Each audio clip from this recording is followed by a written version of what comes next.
जो बोले सो निहाल। हरियाणा के गवर्नर असीम घोष जी, लोकप्रिय मुख्यमंत्री नायब सिंह सैनी जी, केंद्रीय मंत्रिमंडल के मेरे सहयोगी मनोहर लाल जी, राव इंद्रजीत सिंह जी, कृष्णपाल जी, हरियाणा एसजीपीसी के अध्यक्ष जगदीश सिंह जिंडा जी, अन्य महानुभाव, देवी और सज्जनों, आज का दिन भारत की विरासत का अद्भुत संगम बनकर आया है। आज सुबह मैं रामायण की नगरी अयोध्या में था और अब मैं यहां गीता की नगरी कुरुक्षेत्र में हूं। यहां हम सभी श्री गुरु तेग बहादुर जी के 350वें बलिदान दिवस पर उन्हें नमन कर रहे हैं। इस आयोजन में हमारे बीच जो संत मौजूद हैं, जो सम्मानित संगत उपस्थित है, मैं आप सभी को श्रद्धापूर्वक नमन करता हूं। साथियों, 5-6 साल पहले एक और अद्भुत संयोग बना था। मैं उसका जिक्र भी जरूर करना चाहता हूं। साल 2019 में 9 नवंबर को जब राम मंदिर पर सर्वोच्च न्यायालय का निर्णय आया था, तो उस दिन मैं करतारपुर कॉरिडोर के उद्घाटन के लिए डेरा बाबा नानक में था। मैं यही प्रार्थना कर रहा था कि राम मंदिर निर्माण का मार्ग प्रशस्त हो, करोड़ों राम भक्तों की आकांक्षा पूरी हो। और हम सभी की प्रार्थना पूरी हुई। उसी दिन राम मंदिर के पक्ष में निर्णय आया। अब आज अयोध्या में जब धर्म ध्वजा की स्थापना हुई है, तो फिर मुझे सिख संगत से आशीर्वाद लेने का मौका मिला है। साथियों, अभी कुछ देर पहले कुरुक्षेत्र की भूमि पर पांचजन्य स्मारक का लोकार्पण भी हुआ है। कुरुक्षेत्र की इसी धरती पर खड़े होकर भगवान श्री कृष्ण ने सत्य और न्याय की रक्षा के उसे सबसे बड़ा धर्म बताया था।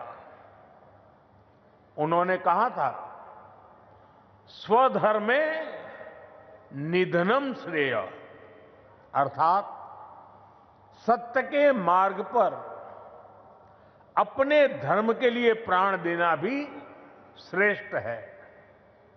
श्री गुरु तेग बहादुर जी ने भी सत्य, न्याय और आस्था की रक्षा को अपना धर्म माना और इस धर्म की रक्षा उन्होंने अपने प्राण देकर की।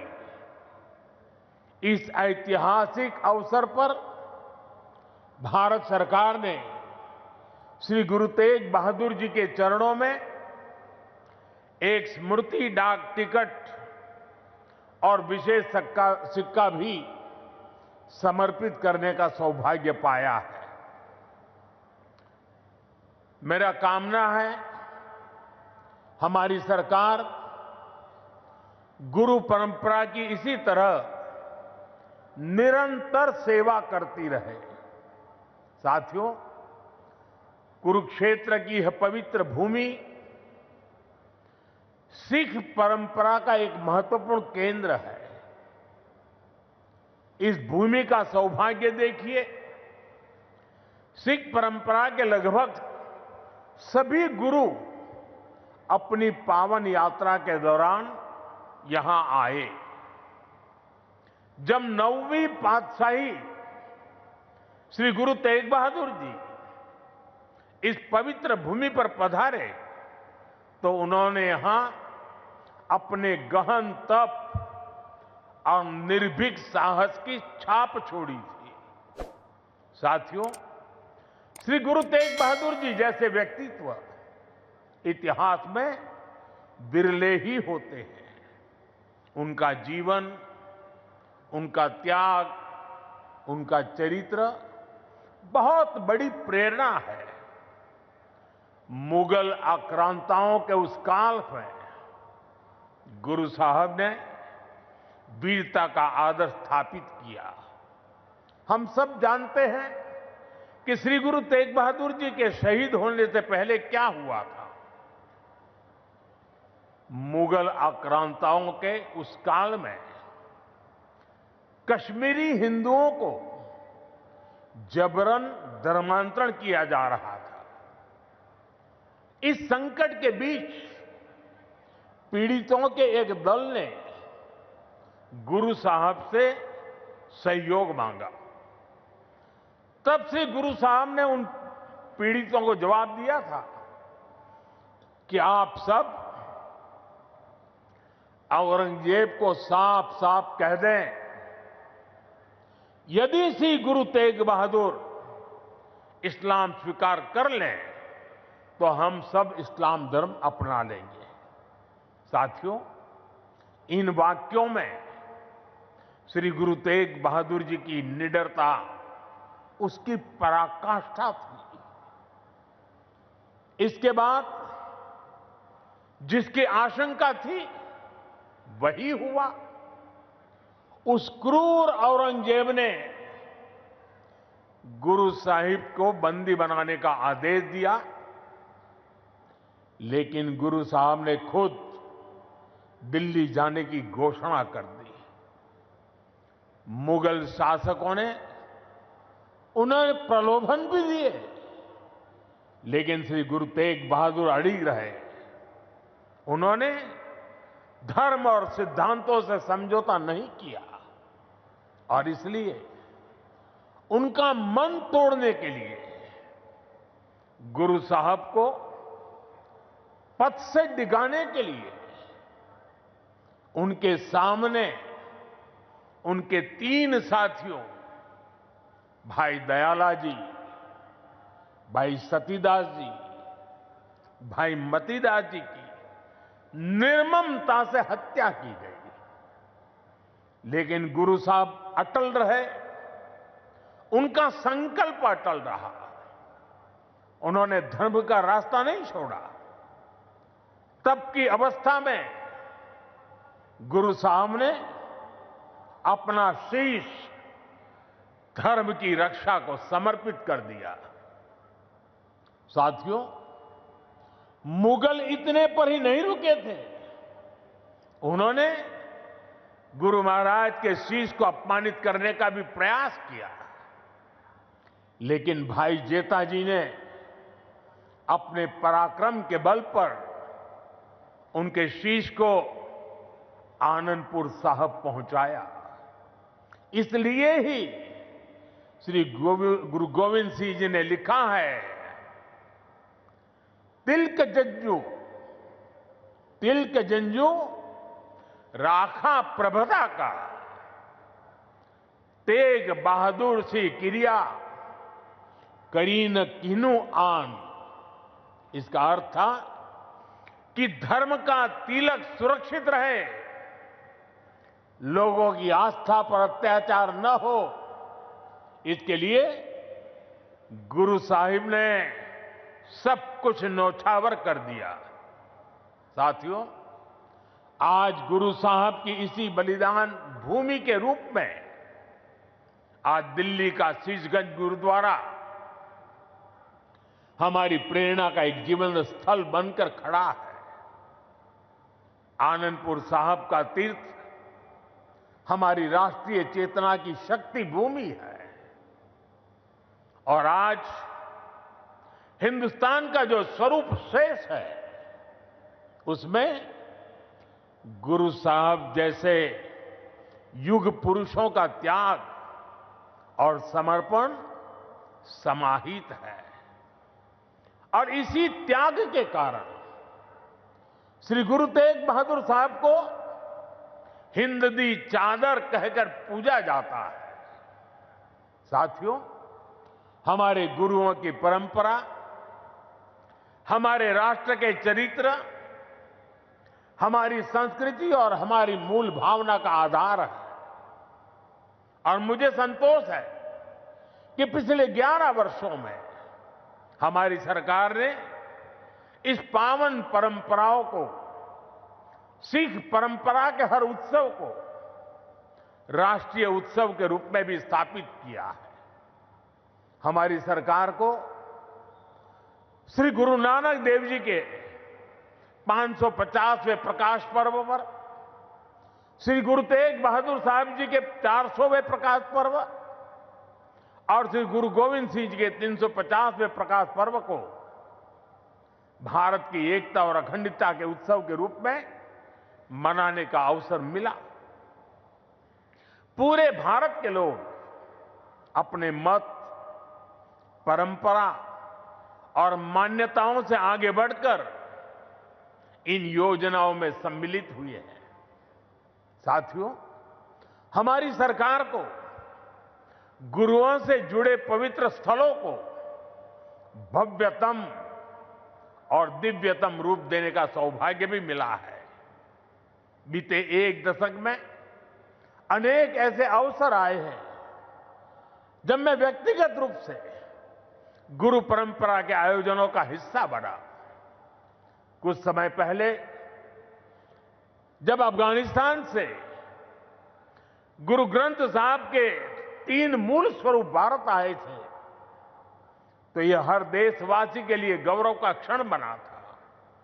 साथियों, हमारी सरकार ने गुरुओं के हर तीर्थ को आधुनिक भारत के स्वरूप से जोड़ने का प्रयास किया है। करतारपुर कॉरिडोर का काम पूरा करना हो, हेमकुंड साहिब में रोपवे प्रोजेक्ट के निर्माण करना हो, आनंदपुर साहिब में विरासत-ए खालसा संग्रहालय का विस्तार हो, हमने गुरुजनों की गौरवशाली परंपरा को अपना आदर्श मानकर इन सारे कामों को पूरी श्रद्धा से पूरा करने का प्रयास किया है। साथियों, हम सभी जानते हैं कि कैसे मुगलों ने वीर साहिबजादों के साथ भी क्रूरता की सारी सीमाएं पार कर दी थी। वीर साहिबजादों ने उनको दीवार में चुना जाना स्वीकार किया, लेकिन अपने कर्तव्य और धर्म का मार्ग नहीं छोड़ा। इन्हीं आदर्शों के सम्मान के लिए अब हम हर साल 26 दिसंबर को वीर बाल दिवस मनाते हैं। साथियों, हमने सिख परंपरा के इतिहास और गुरुओं की शिक्षाओं को राष्ट्रीय पाठ्यक्रम का हिस्सा भी बनाया है, ताकि सेवा, साहस और सत्य के ये आदर्श हमारी नई पीढ़ी की सोच का आधार बने। साथियों, मुझे विश्वास है कि आप सभी ने जोड़ा साहिब के पवित्र दर्शन जरूर किए होंगे। मुझे याद है जब पहली बार मेरे मंत्रिमंडल के सहयोगी हरदीप सिंह पुरी जी ने मुझसे इन महत्वपूर्ण धरोहरों के बारे में चर्चा की थी। उन्होंने बताया था कि उनके परिवार ने गुरु गोविंद सिंह जी और माता साहिब कौर जी का पवित्र जोड़ा साहब करीब 300 वर्षों से सहेज कर रखा है, और अब वो इस पवित्र धरोहर को देश दुनिया की सिख संगत को समर्पित करना चाहते हैं। साथियों, इसके बाद इन पवित्र जोड़ा साहिब को पूरे सम्मान और मर्यादा के साथ वैज्ञानिक परीक्षण कराया गया ताकि ये पवित्र धरोहर आने वाली पीढ़ियों के लिए संरक्षित हो सके। सभी तथ्यों को देखते हुए हमने यह सामूहिक निर्णय लिया कि इन पवित्र जोड़ा साहिब को तख्त श्री पटना साहिब को समर्पित किया जाएगा, जहां गुरु महाराज ने अपने बाल्यकाल का एक लंबा समय बिताया था। पिछले महीने एक पावन यात्रा के रूप में गुरु महाराज के ये पावन जोड़ा साहिब दिल्ली से पटना साहिब ले जाए गए और वहां मुझे भी इन पवित्र जोड़ा साहिब के सामने अपना शीश नवाने का अवसर मिला। मैं इसे गुरुओं की विशेष कृपा मानता हूं कि उन्होंने मुझे इस सेवा का, इस समर्पण का और इस पवित्र धरोहर से जुड़ने का अवसर दिया। साथियों, गुरु तेग बहादुर साहब जी की स्मृति हमें यह सिखाती है कि भारत की संस्कृति कितनी व्यापक, कितनी उदार और कितनी मानवता केंद्रित रही है। उन्होंने सर्वत का भला का मंत्र अपने जीवन से सिद्ध किया। आज का यह आयोजन सिर्फ इन स्मृतियों और सीखों के सम्मान का क्षण नहीं है, यह हमारे वर्तमान और भविष्य के लिए एक महत्वपूर्ण प्रेरणा भी है। गुरु साहब ने सिखाया है, जो नर दुख में दुख नहीं माने सो ही पूर्ण ज्ञानी, यानी जो विपरीत परिस्थितियों में भी अड़िग रहता है वही सच्चा ज्ञानी है, वही सच्चा साधक है। इसी प्रेरणा के साथ हमें हर चुनौती को पार करते हुए अपने देश को आगे ले जाना है, अपने भारत को विकसित बनाना है। साथियों, गुरु साहब ने ही हमें सिखाया है, भय काहू को देत न भय मानत आन, यानी हम न किसी को डराएं और न किसी से डरकर जिए। यही निर्भयता समाज और देश को मजबूत बनाती है। आज भारत भी इसी सिद्धांत पर चलता है। हम विश्व को बंधुत्व की बात भी बताते हैं और अपनी सीमाओं की रक्षा भी करते हैं। हम शांति चाहते हैं लेकिन अपनी सुरक्षा से कोई समझौता नहीं करते। ऑपरेशन सिंदूर इसका सबसे बड़ा उदाहरण है।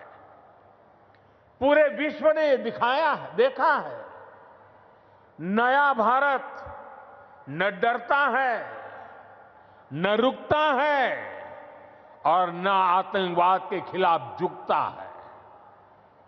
आज का भारत साहस और स्पष्टता के साथ पूरी शक्ति से आगे बढ़ रहा है। साथियों, आज इस अहम अवसर पर मैं हमारे समाज से, युवाओं से जुड़े एक ऐसे विषय पर भी बात करना चाहता हूं जिसकी चिंता गुरु साहब ने भी की थी। ये विषय नशे का है, ड्रग्स का है। नशे की आदत ने हमारे अनेक नौजवानों के सपनों को गहरी चुनौतियों में धकेल दिया है। सरकार इस समस्या को जड़ से समाप्त करने के लिए सारे प्रयास भी कर रही है, लेकिन यह समाज की, परिवार की भी लड़ाई है। और ऐसे समय में श्री गुरु तेग बहादुर साहब की शिक्षा हमारे लिए प्रेरणा भी है और समाधान भी है। हम सब जानते हैं कि जब गुरु साहब ने आनंदपुर साहिब से अपनी यात्रा प्रारंभ की तो उन्होंने अनेकों गांवों में संगत को अपने साथ जोड़ा। उन्होंने ना सिर्फ उनकी श्रद्धा और आस्था का विस्तार किया, बल्कि इन क्षेत्रों में रहने वाले समाज का आचरण भी बदला। इन गांवों में रहने वाले लोगों ने हर तरह के नशे की खेती छोड़ी और गुरु साहब के चरणों में अपना भविष्य समर्पित किया। गुरु महाराज के दिखाए इसी मार्ग पर चलते हुए यदि समाज, परिवार और युवा मिलकर नशे के खिलाफ निर्णायक लड़ाई लड़ने का काम करें तो ये समस्या जड़ से समाप्त हो सकती है। साथियों, श्री गुरु तेग बहादुर साहब की शिक्षाएं हमारे आचरण में शांति, हमारी नीतियों में संतुलन और हमारे समाज में विश्वास का आधार बने, यही इस अवसर का सार है। आज जिस तरह से पूरे देश में श्री गुरु तेग बहादुर का ये शहीदी दिवस मनाया जा रहा, वो ये बताता है कि गुरुओं की सीख आज भी हमारे समाज की चेतना में कितनी जीवंत है। इसी भावना के साथ की ये सारे आयोजन भारत को आगे ले चलने में हमारी युवा पीढ़ी की सार्थक प्रेरणा बने। एक बार फिर आप सभी को मेरी अनेक अनेक शुभकामनाएं हैं। वाहेगुरु जी का खालसा, वाहेगुरु जी की फतेह।